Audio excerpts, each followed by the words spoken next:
नमस्कार, knocking-news.com में आपका स्वागत है। मैं हूं गिरिजेश वशिष्ठ। लोगों की ज़िंदगी कितनी है? वो पहले से ज़्यादा जी पा रहे हैं या पहले से कम जी पा रहे हैं? कौन इस धरती पर कितने समय तक टिक रहा है? इन सब चीज़ों से पता चलता है कि आपके जीवन की क्वालिटी क्या है। भारत में रहने वाले जो लोग हैं उनको खाने को ढंग से मिल रहा है या नहीं मिल रहा है? उनके पास कुछ साफ़ सफाई का इंतज़ाम है, हाइजीनिक एटमॉस्फेयर में रह रहे हैं, उनके घर साफ़ सुथरे हैं? क्या उनके पास खाने पीने का इंतज़ाम है ताकि वो अपनी ज़िंदगी के लिए, ज़िंदा रहने के लिए भरपेट कुछ खा पा रहे हों? ये सब चीज़ें हैं, ऐसे 5-7 फैक्टर हैं जिनसे पता चलता है कि आप कितने साल चलेंगे, कितना लंबा आपका जीवन रहने वाला है। कहानियाँ तो आपने बहुत सारी सुनी होंगी। अमरौती की कहानी, ये खा लेंगे तो 20 साल जिएंगे, ये खा लेंगे तो 100 साल जिएंगे। यूट्यूब पे दुनिया भर की बकवास वीडियो भरी पड़ी हैं जिसमें हर आदमी अपने हाथ में एक चीज़ लेके खड़ा हो जाता है और कहता है कि ये आपकी सारी समस्याओं का अंत कर देगी। स्वास्थ्य को लेकर कम से कम यही चल रहा है। कोई भी व्यक्ति जिसका खुद अपनी जो है वो ज़िंदगी जिससे नहीं संभल रही है, वो आपको बड़े बड़े आश्वासन देता है। लेकिन कुछ चीज़ें ऐसी हैं जो बेसिक हैं, जिनके कारण पता चलता है कि आदमी ज़िंदा रहेगा कि नहीं रहेगा। ये कारण साइंटिफिक कारण हैं जो किसी और ने नहीं बताए हैं, और ये कारण किसी भी देश की अर्थव्यवस्था से, वहाँ की सामाजिक व्यवस्था से, वहाँ के वेलफेयर स्टेट से और वहाँ की सरकार की अपनी व्यवस्था से तय होते हैं।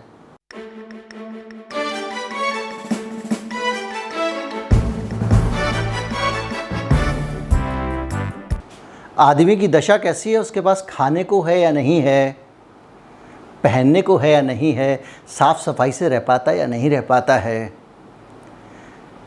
उसके पास में उसकी आर्थिक स्थिति कैसी है, इस सब से मिलके उसको स्वास्थ्य सेवाएं कैसी हैं, सुविधाएं कैसी हैं, इस सब का बड़ा अच्छा इंडिकेटर होता है लाइफ एक्सपेक्टेंसी। इंसान कितना जी रहा है, इससे सब पता लग जाता है। और ये पता लगाने के लिए अभी हाल में एक सैंपल रजिस्ट्रेशन सिस्टम के ज़रिए 2015 से 2019 के डेटा का एनालिसिस किया गया है। और ये जो डेटा सामने आया है वो कहता है कि भारत में लोगों की लाइफ एक्सपेक्टेंसी इन सालों में बढ़ गई है 2015 से 2019 के बीच में। यानी आपकी ज़िंदगी जीने की जो उम्मीद थी वो थोड़ी बढ़ गई है। और ये जो है, ये विश्व की जो एवरेज है वो 72.6 साल है, और भारत की बढ़ने के बाद भी इससे कम है। और इसमें करीब 10 साल का समय लगा जब ये ठीक हुई, क्योंकि 70 से 75 के बीच में भारत की लाइफ एक्सपेक्टेंसी 49 साल 7 महीने थी। जो आदमी, पहले लोग कहते थे ना, पुराने ज़माने में आदमी लंबा जीता था, सब कहने की बातें हैं। पहले आदमी की एवरेज एज 49 साल 7 महीने होती थी, अब 69 साल 7 महीने हो गई है। तो ये एक अपने आप में बड़ा सवाल है कि लोग कहते थे पुराने ज़माने में खाने पीने का अच्छा था जी, ये खाना अच्छा होता था, लंबे लोग जीते थे। ये हम लोग आमतौर पर सुनते रहते होंगे, ये डायलॉग बाजी बहुत लोग कहते हैं। पुराने ज़माने में शुद्ध हवा थी जी, दूध घी अच्छा मिलता था, अनाज अच्छा मिलता था, मिलावट नहीं थी, तो लोग खूब जीते थे। लेकिन जो आंकड़े कह रहे हैं वो कह रहे हैं कि भाई पहले लोग उतना नहीं जीते थे, अब बहुत ज़्यादा जीने लग गए उसके मुकाबले। इसको अगर आप और ज़्यादा देखें, इसके आंकड़े देखें, तो इससे पता चलता है कि जन्म के समय औसत आयु, लेकिन अब हम भारतीय हैं, हमारी आदत है तुलना करने की। हम अपने देश में बड़ा भारी अपने आप को जो है वो पॉलिटिकली हमने ये कर दिया वो कर दिया वादा करते हैं, दावे करते हैं। तो हमारे को ये लाजमी हो जाता है कि हम देख लें भैया कौन से राज्य में अच्छा काम हो रहा है, कौन से राज्य में आर्थिक स्थिति बेहतर है, कौन से राज्य में खाने पीने को अच्छा है, कौन से राज्य में रहने को अच्छा है, साफ़ सफाई है, इलाज मिल जाता है।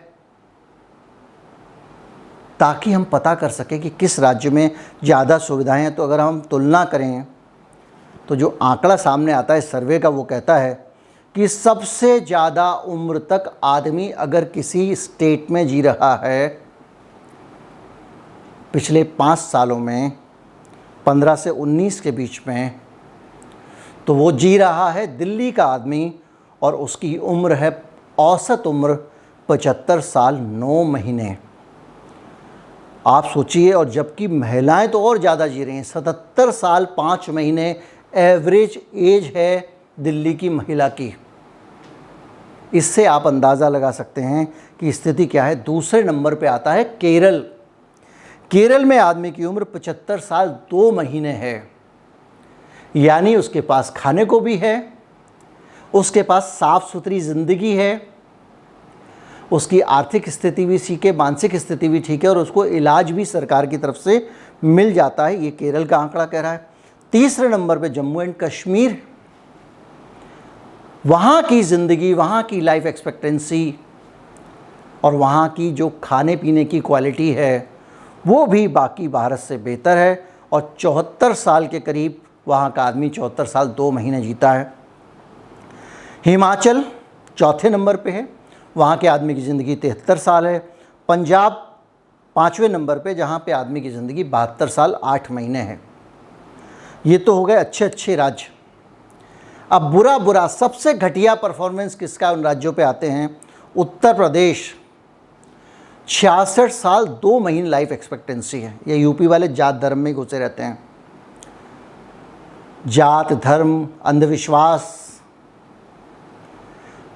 यहाँ दुनियावी चीज़ों से ज़्यादा ऊपर की चीज़ों पे भरोसा करना, मरे रहना और इसी पे वोट दे आना। तुमको रोटी कौन देगा यार, जब तुमको मंदिर के नाम पे जो है वो वोट दे रहे हो, तुमको रोटी क्यों देगा आदमी। मस्जिद के नाम पे वोट दे रहे हो, तुमको कोई रोटी क्यों देगा। मैं यादव हूँ, मैं कुर्मी हूँ, इसके नाम पे वोट दे रहे हो, तुमको रोटी कौन देगा। तो नहीं मिल रही है रोटी, मर रहे हैं। उत्तर प्रदेश का हाल सबसे ख़राब है। सेहत नहीं मिल रही है, ना तो इलाज मिलता ढंग से, ना खाने को मिलता भैया, ना साफ़ सुथरापन है, साफ़ सफाई नहीं है, काम वाम नहीं करती नगर निगम वगैरह। और उसमें हालत ये है कि उत्तर प्रदेश में सिर्फ 66 साल 2 महीने आदमी की एवरेज उम्र है, और दिल्ली में 75 साल 9 महीने है। यार थोड़ा बहुत अंतर नहीं है। 66 साल 2 महीने और 75 साल 9 महीने, करीब करीब 9 साल से ज़्यादा, 9 साल का अंतर है। ये दशा है दिल्ली की, देश के 2 हिस्सों की। क्या देश का एक जैसा विकास नहीं होना चाहिए, एक जैसे हालात नहीं होना चाहिए। उत्तर प्रदेश के बाद में मध्य प्रदेश का नंबर आता है, वो भी महानतम बुलडोजर वहाँ पे भी है। वहाँ पे भी अब सरकार को समझ में आ गया बुलडोजर से वोट लिए जा सकते हैं, दनादन बुलडोजर चला रही है। 66 साल में आदमी मर जाता है, 66 साल 2 महीने में। 69 साल 2 महीने में, यानी तीसरी सबसे ख़राब हालत है। अब आप आ जाइए असम में। असम में भी जो है वही कि वीर क्रांतिकारी सरकार है, 68 साल 3 महीने, और राजस्थान में 71 साल 3 महीने। अब आप सोचिए कि जब ये वाला हाल होगा, और इन सबसे बुरा हाल छत्तीसगढ़ का है, वहाँ पे कांग्रेस की सरकार है, और वहाँ पे जो है लाइफ एक्सपेक्टेंसी देखी गई है 65 साल 3 महीने। अब इन राज्यों की अगर आपने तुलना कर ली हो तो कुछ और राज्यों की खास चीज़ बताऊं।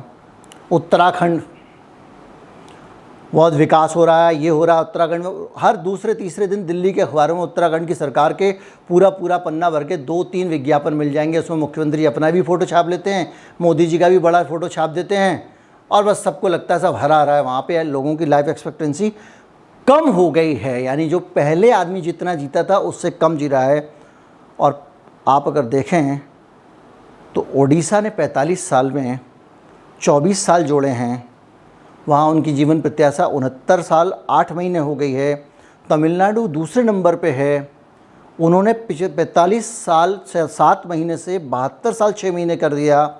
और उत्तराखंड में ये उल्टा हो गया, कम हो गया।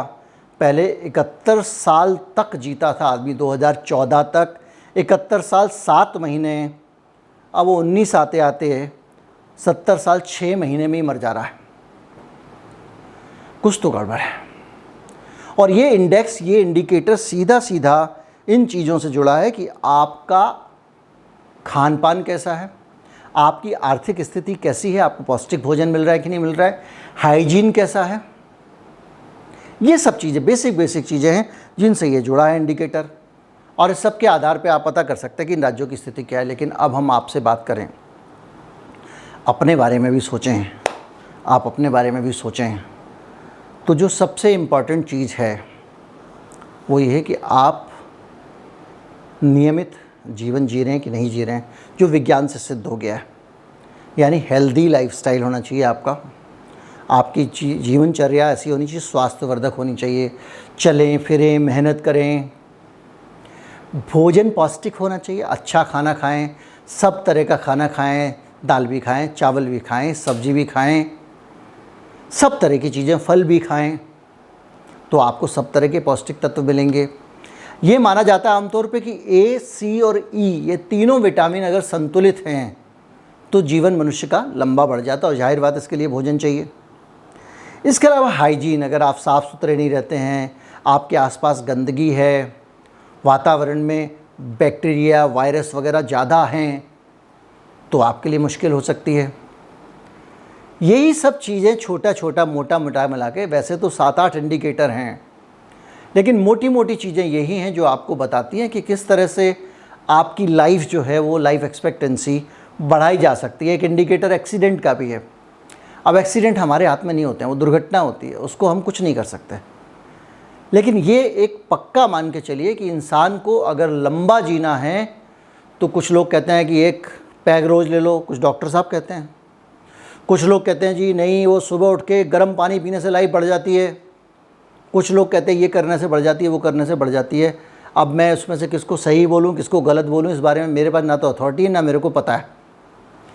लेकिन ये पक्का है कि भैया अच्छा खाओगे, मेहनत करोगे, साफ सफाई से रहोगे, कसरत करोगे, तो आप लंबे समय तक चलोगे और समय समय पे इलाज कराते रहोगे।